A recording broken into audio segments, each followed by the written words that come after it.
personalizar demasiado, algunos científicos descubrieron una máquina con la que podían acabar con todos nosotros de México para abajo, con todos esos tercermundistas que les estorbamos.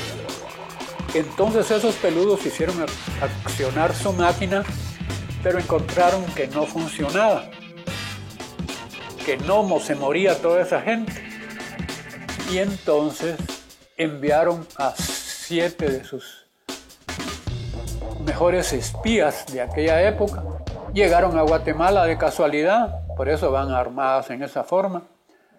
¿Y que por qué pasa que no se mueren esta partida de peludos? Pues, francamente, no se morían porque había artistas. En lo que ellas empiezan a averiguar eso, conocen a un pintor que se mantenía pintando todo el tiempo y se volvieron sus cuates. Pero a ellas entonces entraron a apoyar la causa de estas naciones y por lo tanto se volvieron enemigas de los malosos. Y entonces los malosos mandaron a individuos a que las terminaran y que se acabara de una vez esa charada del tercer mundo. Y por eso pasan muchas cosas, pero por supuesto que no nos logran destruir. Y todavía no saben por qué. Y ellas se fueron quedando en Guatemala. La presidenta Cuartelazo conmemora el golpe de estado del coronel Peralta, impidiendo las elecciones que tenía ganadas el doctor Arévalo. Cuando la hice y le puse el nombre de presidenta Cuartelazo, 1965, la exhibimos en la Galería DS, que había empezado a funcionar en ese tiempo. Y me dijeron, no le pongas ese nombre, no van a venir de la presidencia, vamos a parar en el bote, etcétera, etcétera. Siempre llegaban los de la judicial a ver nuestras exposiciones de esos tiempos. Los judiciales de ese tiempo lo que les interesaba eran las drogas, me parece. Eso andaban buscando y eso no teníamos nosotros. Estos mensajes no los entendían. Así que se quedó con el nombre de la presidenta Cuartelazo. A mediados de los 70 hizo también los murales en concreto para la Biblioteca Nacional. Como trabajaba en obras públicas, me dijeron, haga un atrio. Parte de mi chance. Entonces hicimos el atrio y como quedó un muro enfrente, me dijeron en obras públicas, ya que está ese muro ahí, ¿por qué no hace un mural? Y ahí empezó todo. Nos explica cómo ha podido hacer escultura pública un creador como él, incapaz de someter políticamente su obra, bajo media docena de gobiernos dictatoriales que asesinaron a 15 poetas. Insistimos entonces en que lo importante es la vida. Y por eso de la literatura escrita que deberíamos haber puesto, solo quedaron muy pocas frases. Tal vez la más importante es la de Rulfo. No tenemos ganas de nada, solo de vivir. Ni dice vivimos, sino viviría o viviríamos. Entonces seguimos pensando, si no hubiera guerra, si tuviéramos paz, si fuéramos menos egoístas, viviríamos. No, nada. Todas esas significativas cercanas al no y que tienen mucho que ver con lo egoísta. Tristes porque había muchos muertos, amigos y enemigos. Por eso tenía que ser triste. Pero ese mural, cuando quitamos las láminas que lo cubrían y lo vio el ministro de Obras Públicas de ese tiempo, mandó a decirme, mañana a las 6 de la mañana llego con un tractor a destruir esa porquería.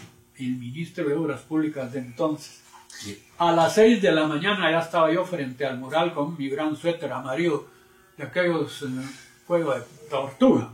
A ver, ¿de dónde va a venir el tractor? Me paseaba así, ¿qué pasó? Pues el tractor no apareció y nunca llegó el señor a destruirlo. Pero cuando inauguró dijo, estoy inaugurando estas gradas y no este mural.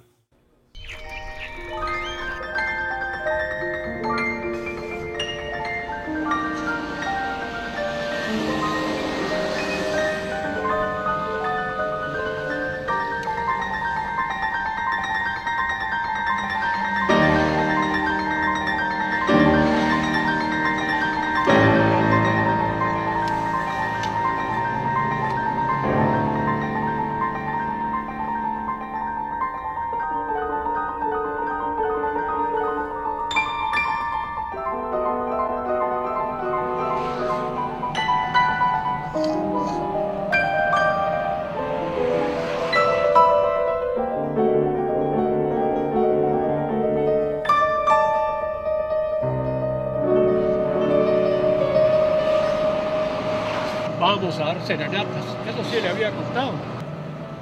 Fue esa época, Jorge Sarmiento, y entonces se iba a casar la hermanita Linda. Y le dijimos, llegamos a dar serenata a tu hermanita. ¡Qué bueno, qué alegre! Y entonces nos dejamos venir de Pisco. 4 de la mañana llegamos de Pisco, los dos. Y ya nos estaban esperando los hermanos de la novia en una esquina, todos amontonados en el Volkswagen. No era el amarillo, sino otro más pinche. Nos habían dejado medio entreabierta una ventana los papás. Y empezamos a meternos con todo y marimba. Y hacíamos ruido. Y oímos la voz de la hermanita. Papitos, están entrando los ladrones. A la gran... No, apurémonos, Jorge, que no se... Aparecimos ya en el patio. Y lo primero que íbamos a interpretar era Torna Sorrento. Yo con mandolina y Jorge con guitarra. Y aquí estaba la María Linda viéndome. Porque yo iba a empezar.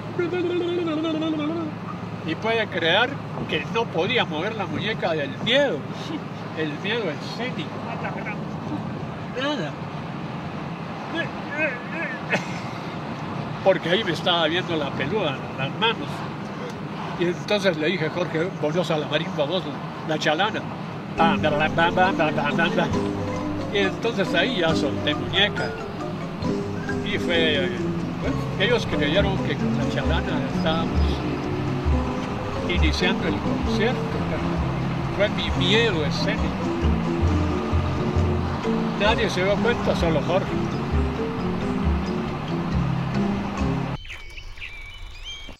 Otro conjunto escultórico de resinos es el del aeropuerto de la capital.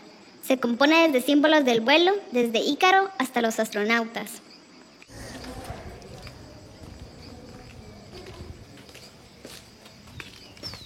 Quetzaltenango es famosa por sus banquetas anchas, amplias, categóricas. Una pareja tiene que pasar bien pegaditos el uno con el otro.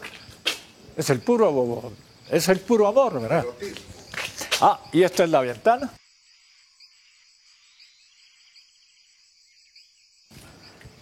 Y la entrada majestuosa. Ya. Con el agujerito donde también era visualizable a la edad chaparrastrosa de un chiriz.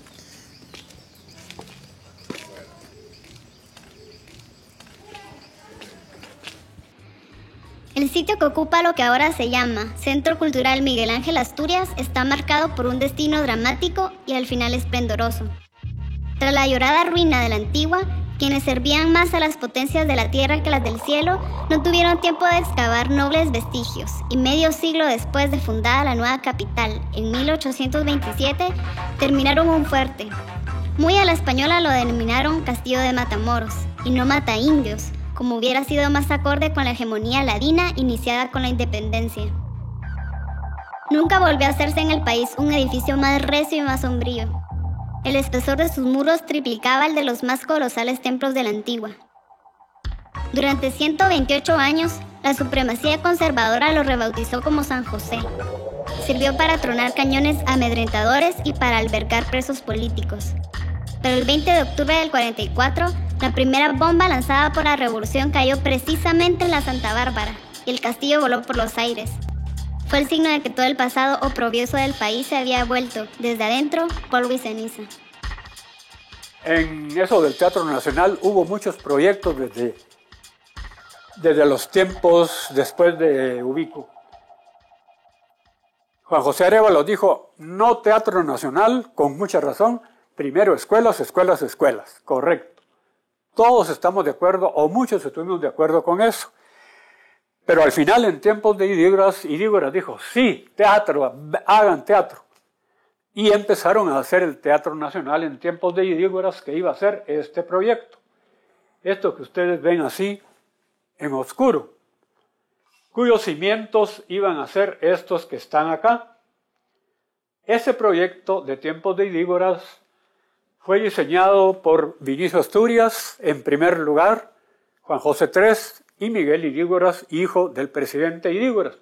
Vinicio Asturias fue amigo íntimo mío, hicimos deporte juntos, me llamó para que hiciera un mural aquí.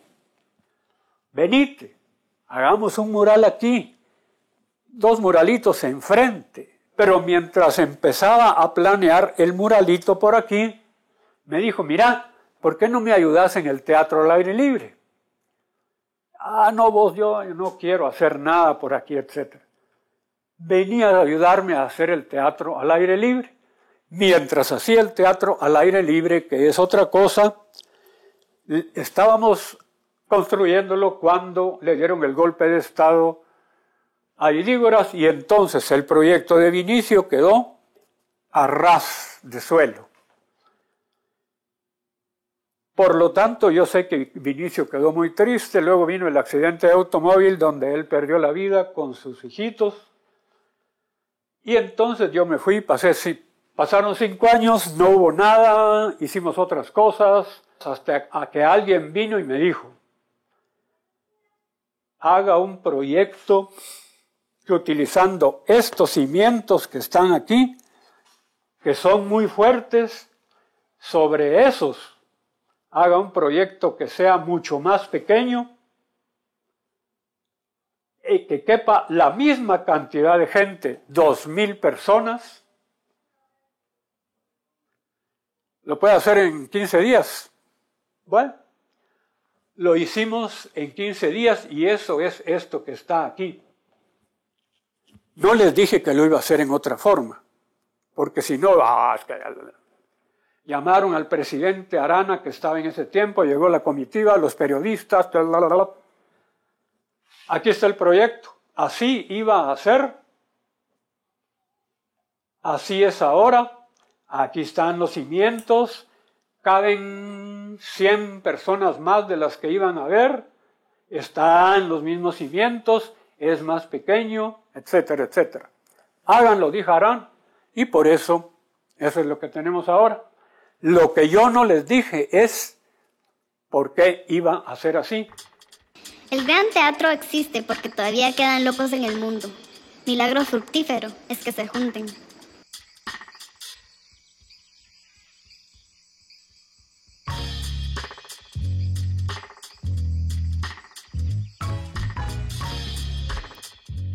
Yo debería haber dicho, no muchachos, no hagan un teatro así.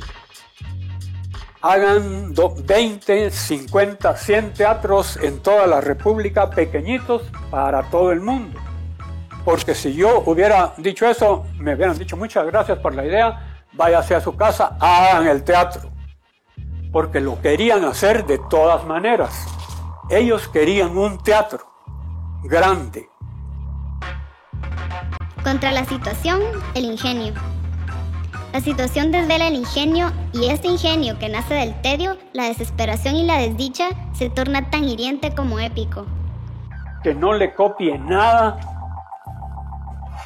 a lo que hacen en Europa y lo que hacen en Estados Unidos.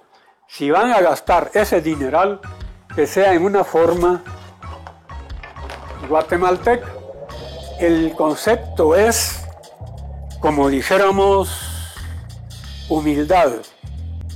Entre los años 20 y 30 de las 2 grandes guerras mundiales, todo era economía, racionalismo. La época de la Gran Depresión. Seamos racionalistas, todo cuadrado, es lo más económico, los detalles muy finos y nada más. ¿Y dónde está la emoción humana? Pues existía Frank Lloyd Wright, Mendelssohn, arquitectos poéticos, pues el racionalismo era mucho más importante porque siempre fue más económico y los arquitectos de Guatemala, de América y de todas partes siempre le hicieron caso a ese racionalismo que para mí pues no tiene nada que ver con la poesía que puede haber en la arquitectura, que es donde nosotros vivimos. Como está en lo alto, los colores normales, sobre todo en aquel tiempo, son el azul y el blanco, azul y blanco. A mí me dijeron que sea color naranja para que se vea bien fuerte. No.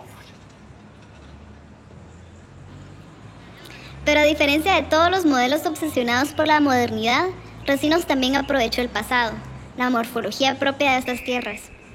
Siempre está presente la idea de la pirámide ancestral. Entonces, la montaña y luego la forma piramidal, más o menos, tiene que ver con lo maya, pero sin copiarlo. Porque una pirámide, realmente pirámide, no lo es. Tiene algunas formas piramidales, pero no exactamente la pirámide ni egipcia ni maya. Está emparentado por Guatemala, por el país más altivamente silencioso y prolijamente absurdo, tanto en su disparatada geografía como en la inconmovible persistencia de su cultura subterránea. ¿Por qué azul arriba y blanco abajo? Azul arriba porque al ser sostenido por lo blanco, el azul se siente como que flotara un poco por algo más suave que es lo blanco. Luego, en los templos mayas hechos para usos religiosos, se accedía por escaleras rectas. Aquí se puede acceder por escaleras curvas, porque no es para usos religiosos que vamos a subir por él, sino para usos poéticos de ver nuestra ciudad, de acceder a él hasta lo más alto, para usos esencialmente humanos que son poéticos. No es cosa de todo recto, sino vamos subiendo en esta forma para que sea más armoniosa la manera de acceder al edificio.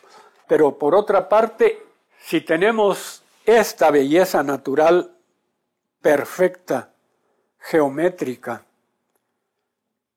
exacta, en el volcán de agua, ¿cómo íbamos a colocar algo cuadrado, exacto, geométrico, pero cuadrado ahí?